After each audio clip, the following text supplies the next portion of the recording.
इस वीडियो में हम पढ़ेंगे अमेरिका के राष्ट्रपति का निर्वाचन या अमेरिका के राष्ट्रपति का चुनाव। तो अमेरिका के राष्ट्रपति का चुनाव जनता द्वारा अप्रत्यक्ष रूप से किया जाता है। जनता द्वारा अप्रत्यक्ष रूप से किया जाता है। जनता द्वारा अप्रत्यक्ष रूप से किया जाता है।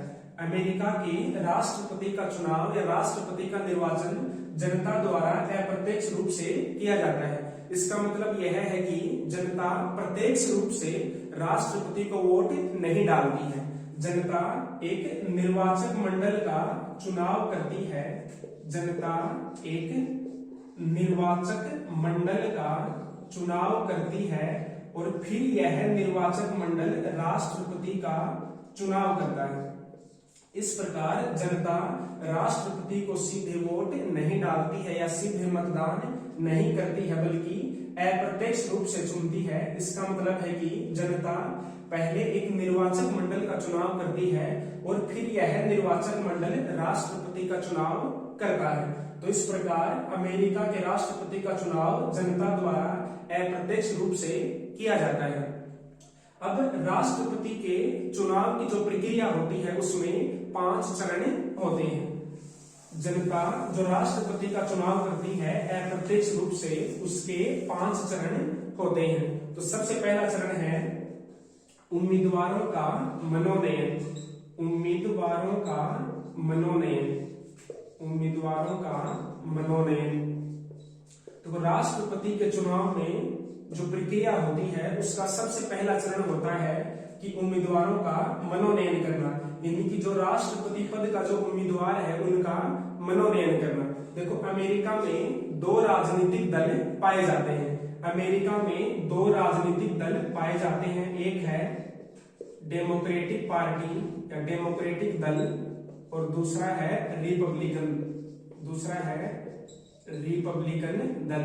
तो अमेरिका में ये 2 राजनीतिक दल पाए जाते हैं और ये दोनों राजनीतिक दल राष्ट्रपति के चुनाव के लिए अपने उम्मीदवारों का मनोनयन करते हैं। तो अब देखते हैं कि उम्मीदवारों का मनोनयन किस प्रकार किया जाता है। देखो, उम्मीदवारों का मनोनयन प्रत्येक दल अखिल देशीय सम्मेलन द्वारा करता है। अखिल देशीय सम्मेलन द्वारा करता है।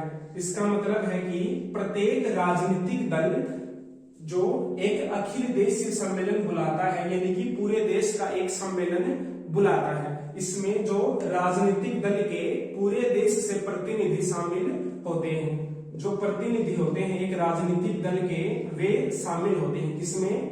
अखिल देशीय सम्मेलन में। और इस सम्मेलन में जो प्रतिनिधि शामिल होते हैं वे प्रतिनिधि फिर राष्ट्रपति पद के उम्मीदवार का मनोनयन करते हैं। तो जो ये अखिल देशीय सम्मेलन होता है इसमें जो प्रतिनिधि होते हैं इनकी संख्या 1500 से 3000 के बीच में होती है। उसके बाद में जो ये प्रतिनिधि होते हैं ये अपने दल का जो राष्ट्रपति पद का उम्मीदवार होता है उसका मनोनयन करते हैं। यानी कि ये प्रतिनिधि यह तय करते हैं कि हमारा जो राजनीतिक दल है उसकी तरफ से राष्ट्रपति पद का चुनाव कौन लड़ेगा या राष्ट्रपति पद का उम्मीदवार कौन होगा। तो जो ये प्रतिनिधि होते हैं ये अपने पूर्ण बहुमत द्वारा राष्ट्रपति पद के उम्मीदवार का मनोनयन करते हैं। पूर्ण बहुमत का मतलब होता है कि मान लो अगर किसी राजनीतिक दल के 2000 प्रतिनिधि हैं तो अगर किसी उम्मीदवार का मनोनयन किया जाता है तो उस उम्मीदवार को इन प्रतिनिधियों का, यानी कि 2000 का 1000 से ज्यादा वोट प्राप्त होना आवश्यक है। जैसे 1000 से 1 ज्यादा हो सकता है, 2 ज्यादा हो सकते हैं या 100 ज्यादा हो सकते हैं। यानी कि पूर्ण बहुमत का मतलब होता है कि आधे से 1 अधिक। तो अगर किसी उम्मीदवार का मनोनयन किया जाना है तो उस उम्मीदवार के लिए आवश्यक है कि वह अपने दल का जो सम्मेलन है उसके जो प्रतिनिधि हैं उनका पूर्ण बहुमत प्राप्त करें। तो इस प्रकार जो पहला चरण है वो यह है कि उम्मीदवारों का मनोनयन। तो इस चरण में प्रत्येक राजनीतिक दल अपना जो राष्ट्रपति पद का उम्मीदवार होता है उसका मनोनयन कर लेता है और इसी सम्मेलन में जो उपराष्ट्रपति होता है उसका भी मनोनयन किया जाता है। यानी कि राजनीतिक दल की तरफ से उपराष्ट्रपति पद के लिए कौन चुनाव लड़ेगा इसका निर्धारण भी इस अखिल देशीय सम्मेलन में कर लिया जाता है। तो राष्ट्रपति पद का पहला चरण है कि उम्मीदवारों का मनोनयन, और इसमें राष्ट्रपति पद का उम्मीदवार और उपराष्ट्रपति पद का उम्मीदवार दोनों का मनोनयन कर लिया जाता है। ये हो गया पहला चरण। अब दूसरा चरण है चुनाव प्रचार। दूसरा चरण है चुनाव प्रचार या चुनाव अभियान। तो देखो जो पहला चरण है उसमें जो उपराष्ट्रपति पद का जो उम्मीदवार होता है, उपराष्ट्रपति पद का जो उम्मीदवार होता है वह एक राष्ट्रीय समिति का निर्माण करता है, राष्ट्रीय समिति का चयन करता है। जो उपराष्ट्रपति पद का उम्मीदवार होता है वह एक राष्ट्रीय समिति का चयन करता है, और इस राष्ट्रीय समिति में जो प्रधान होता है उसका भी चयन करता है, और जो कोषाध्यक्ष होता है उसका भी चयन करता है। यानी कि उपराष्ट्रपति एक राष्ट्रीय समिति का निर्माण करता है जिसमें एक प्रधान होता है, एक कोषाध्यक्ष होता है। तो जो फिर ये राष्ट्रीय समिति होती है यह जो अपने दल का राष्ट्रपति पद का उम्मीदवार होता है उसके लिए चुनाव प्रचार करती है या उसके पक्ष में चुनाव अभियान चलाती है। तो ये हो गया दूसरा चरण चुनाव अभियान। चुनाव अभियान कौन चलाती है? राष्ट्रीय समिति, और इस राष्ट्रीय समिति का निर्माण कौन करता है? जो उपराष्ट्रपति पद का उम्मीदवार होता है वह करता है। तीसरा चरण है जनता द्वारा निर्वाचक मंडल का चुनाव। जनता द्वारा निर्वाचक मंडल का चुनाव। निर्वाचक मंडल का चुनाव। निर्वाचक मंडल के सदस्यों की संख्या, निर्वाचक मंडल की सदस्य संख्या होती है 538। इस 538 में से तीन सदस्य कोलंबिया जिले से आते हैं, कोलंबिया जिले से आते हैं। इसके अलावा जो 535 सदस्य बच जाते हैं ये सदस्य विभिन्न राज्यों से चुने जाते हैं। जो निर्वाचक मंडल की सदस्य संख्या होती है वो होती है 538, और इसमें से जो तीन सदस्य होते हैं वे कोलंबिया जिले से चुने जाते हैं, और बचे जो 535 सदस्य होते हैं वे राज्यों द्वारा चुने जाते हैं या राज्यों से चुने जाते हैं। और ये राज्यों से जो कांग्रेस में सदस्य होते हैं उस प्रकार से चुने जाते हैं।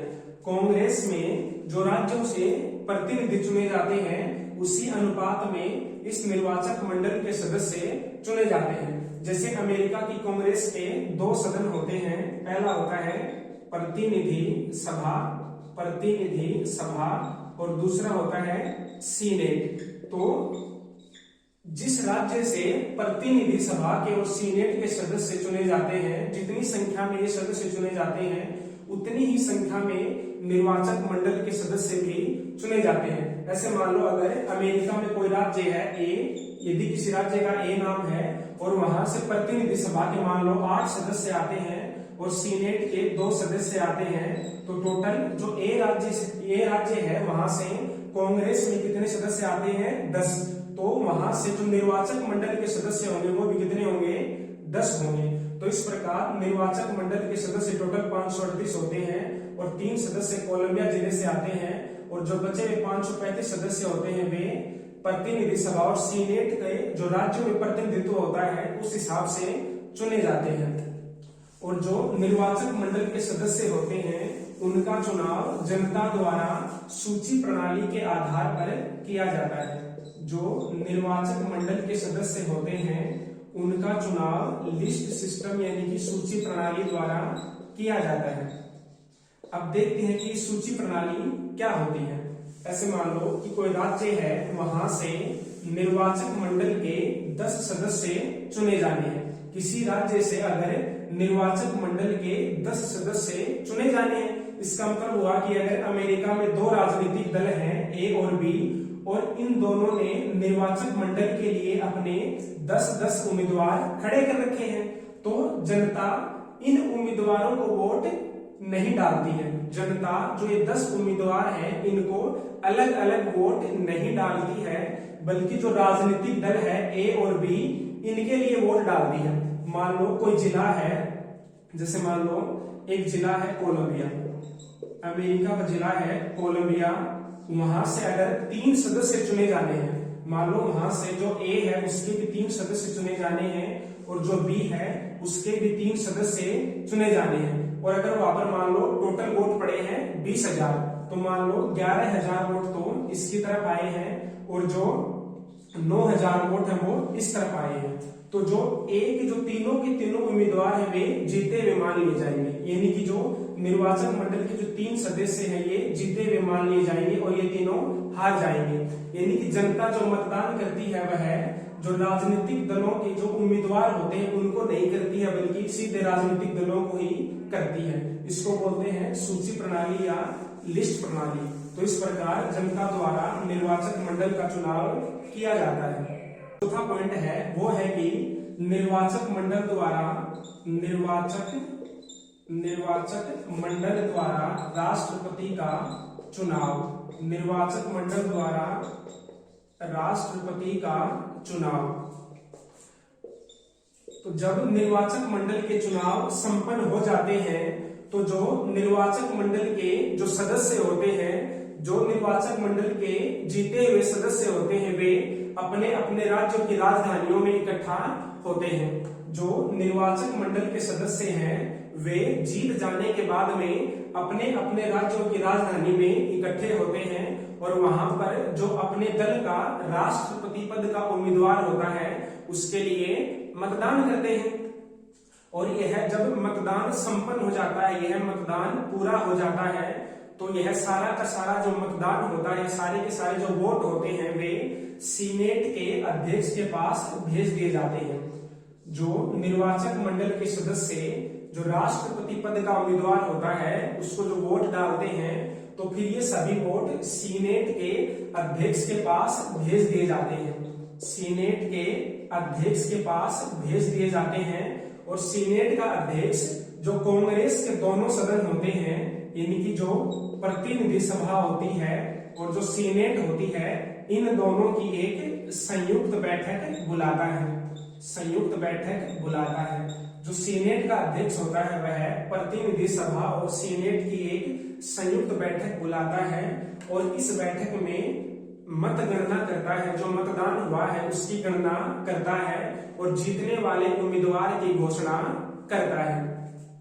राष्ट्रपति पद के लिए उम्मीदवार के जीतने के लिए आवश्यक होता है कि उसको जो निर्वाचक मंडल के जो 538 सदस्य होते हैं या जो 538 वोट होते हैं उनमें से 270 प्राप्त करें।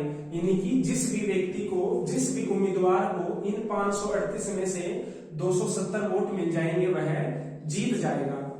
अगर ऐसा हो जाए कि अगर किसी भी व्यक्ति को 270 वोट ना मिले या फिर दोनों उम्मीदवारों को बराबर संख्या में वोट मिले, तो फिर जो प्रतिनिधि सभा होती है वही निर्धारित करती है कि राष्ट्रपति कौन बनेगा।